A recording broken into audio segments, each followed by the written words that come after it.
I think this is why Koreans who live in Korea and go other countries to study tend to look smart, especially on math, since those people probably already learned the math they're doing. And for other subjects, I really think it's just a result of hard working rather than like our Koreans are smart. So the answer is maybe, but mostly because of the society system, not inherently.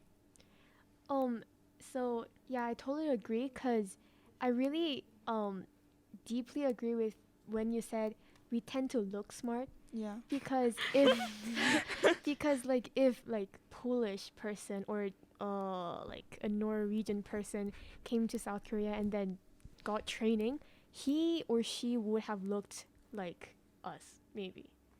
So it's because of the system, not like the inherent genetics or something, you know. Mm-hmm. So yeah. So moving on, the third myth is about eating dogs. So is eating dogs a pervasive culture in South Korea? Okay, so for this one, according to Google, the country which eats the most dog meat comes with South Korea, followed by Nigeria, Vietnam, and China. And according to USA Today News, Koreans eat more than 1 million of dogs each year. But I just want to give like the background of why people start to eat dog. So during like between 18th century and 19th century, when the country was really poor in general, people had to find something to eat, and dog meat was a cheaper source of protein compared to pork and beef. So that's why people started to eat dog meat out of need to survive. And as Korea became financially stable, the culture of eating dogs started to disappear. And because South Korea's economy was growing so fast, the culture of eating dogs disappeared quickly, but it still remained because the generation which went through the poverty and the generation now are kind of overlapping. And yeah, so it was pervasive even until my parent generation. So my dad told me that when he was my age, dog meat was still a pervasive culture since a lot of people was in poverty, and then yeah, it was a precious food source. And one time he went to this like church pastor's house, and they killed their dog so that they can serve it as a meal. Oh, I know, What? I know. Whoa, whoa, whoa. Okay. But it's hard to find friends around me who oh, it's hard to find friends around me who tried dog meat before. Mm. And I remember like there was one friend who tried the dog meat when I was in Korea back in middle school, and then she told me and my friends that she tried dog meat, and then or the friends were like, "What? That's not okay." Because I think now as Korea's like financial like status is stable, they are accepting dogs as more like a family. mm. Yeah. Also, I just wanted to make it clear that dogs are they're animals. They technically can be eaten as meat. True. However, there's like this label as dogs being domestic animals, like Yeah. pets. So I think a lot of the taboo comes from that because a lot of Western people like their dogs, and the Yeah. dogs are very Wait, important. They're yeah. a family member. So Yeah, I yeah. have a question relating to that. Do you think that because of the criticism from like the Western world about eating dogs, do you think that's why sometimes like the culture is kind of disappearing of eating I dogs? think it's kind of like one of the factor that is, cause I feel as outside of the like Korea and those like Asian countries who eat dog, as like other countries mentioned that it's kind of like not ethical to eat the dog. I think that affect like the people in Asia who eat dog, like to think that it is kind of unethical, you know? Yeah. Do you think it might be the younger generation that's getting more affected because of like, the internet and the younger generation generally being more Yeah, I really active? agree with you. Yeah. Yeah. So like answering Sana's question before, if this culture was affected by the Western criticism and stuff, but even though there wasn't Western criticism, I feel like, you know, because of the different generations, like the younger generation would be more aware of like how dog like we keep dogs as pets, but eating pets is not like an ethical thing. Mm-hmm. So even without the Western criticisms, I feel like we wouldn't really I mean, we still would not eat dogs. Yeah. Yeah. Mm-hmm. Oh, and also to provide some cultural historical context about like how why our ancestors ate meat, I mean ate dogs, was because you know how in the Western society, like dogs are treated to be like raised inside the house, right? Inside the house and like guarding the house, but also like as a friend, like a lifelong companion, right?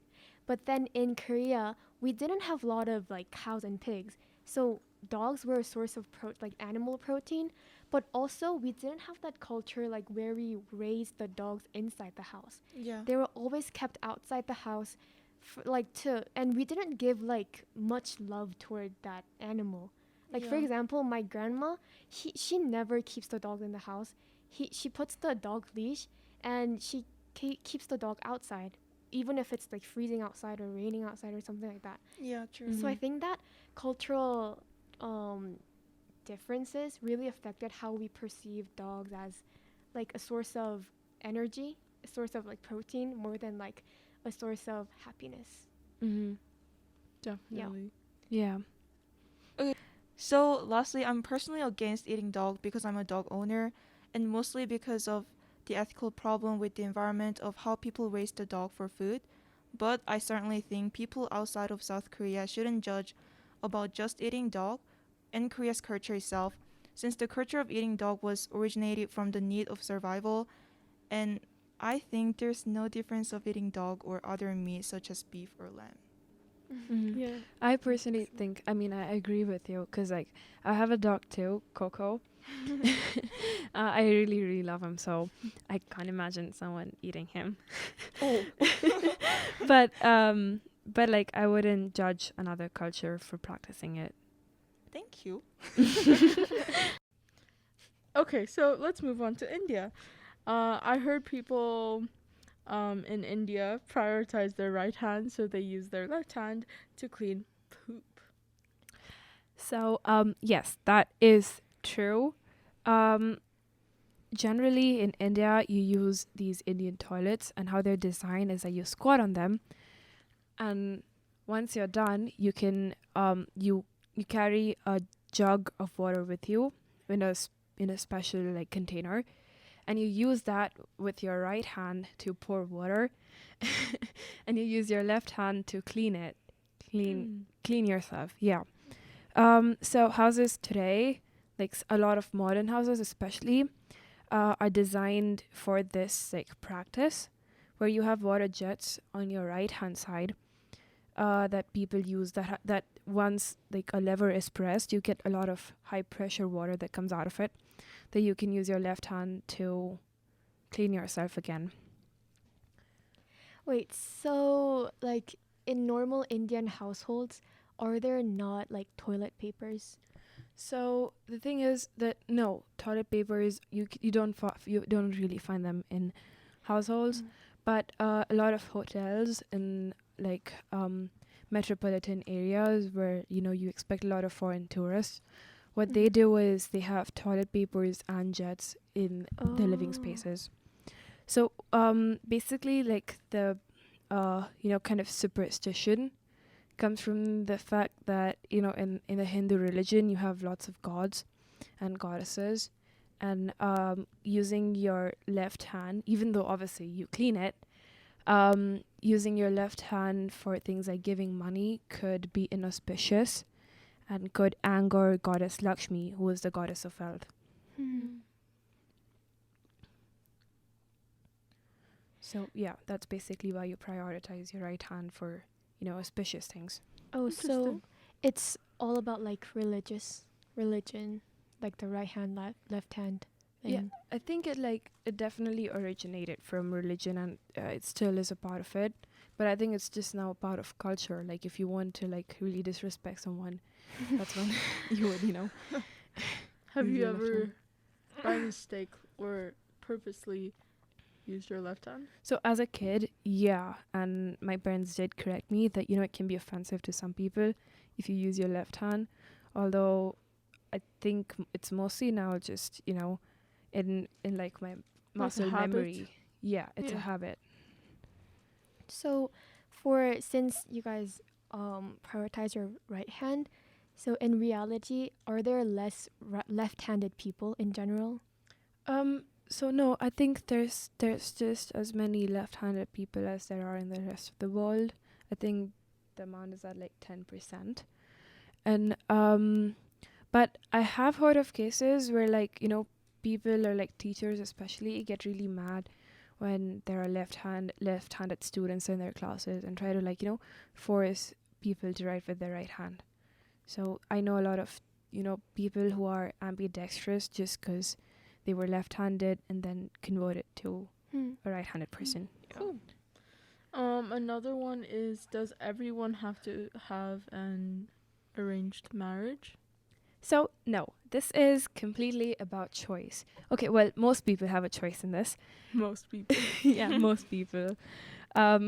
Although, like, it is generally, like, considered culturally positive Mm-hmm. to allow your parents to have a say in the decision. Okay. So the idea is, like, you have like different rules and procedures, but the one I'm familiar with is that once you are of age to get like married, you kind of let people know, maybe like through papers. There's like a whole section in the newspaper Oh. where you can announce when you're like ready to get married, and you give like a small like information about yourself, like how old you are, what gender you are, and stuff like that. Do you know actually what the age range is for when you're able to get married? Like, Mm-hmm. So that's a very good question, and I think it like kind of depends on different like cultures and the areas. But I know like around the Mughal Empire time, this was like years ago. Akbar, like King Akbar, changed the age from 12 to 14 12? for boys and 10 to 12 for girls. But now, it's I mean, people get married at all ages almost, and I think on an average it's like somewhere in their 20s, like people, your parents would kind of like start pressuring you into considering marriage. Cool. Yeah. So do you know any people that have an arranged marriage and then those who have like a chosen marriage? Is that the other thing? So the other thing is like love marriage. Yeah, okay, Yeah. love marriage. And then like can you see a difference between those? Like So Do they- my parents have had an arranged marriage. So how they told me about it was that when the guy would meet the girl's family, right? And the family would discuss stuff like, just ask questions to the other family to see if, their children would be happy together, if they would be safe, if they would, be fine, like financially. And I mean like now, like after like 10 years of marriage, do you think you Um, can tell the difference if people have chosen the marriage? so there's like two schools of thought, right? Like, some people believe that they can, find love after having a marriage. Like, they can like fall in love with their partner based on, knowing fully well that they're like compatible in like all, social forms, and like financially that they'll be happy, and then they can fall in love with the person. But then there's another like thought that they want to fall in love. They first want to find a good person for themselves, and then they don't want to be stuck in a marriage that they don't like, that may be abusive or maybe bad or something. So those are the kind of people that kind of like opt for a love marriage than an arranged marriage. Yeah. Okay. Oh, but there's also like so if you aren't in a relationship, like your parents kind of like ask you when you're off age, if you are in a relationship, if you like someone, and if you're considering marriage. If you are not, then it's like a safety net. Like, be honest, like, to you as listeners, if things were going south for you, would you want to have a choice to have your parents help you in giving you an outside perspective on the person you might be with for the rest of your life? Yeah, Yeah. totally. Because Mhm. like they're like obviously older than me, so they have more life experience. So they would kind of like help me guide to like, you know. Yeah. So yeah.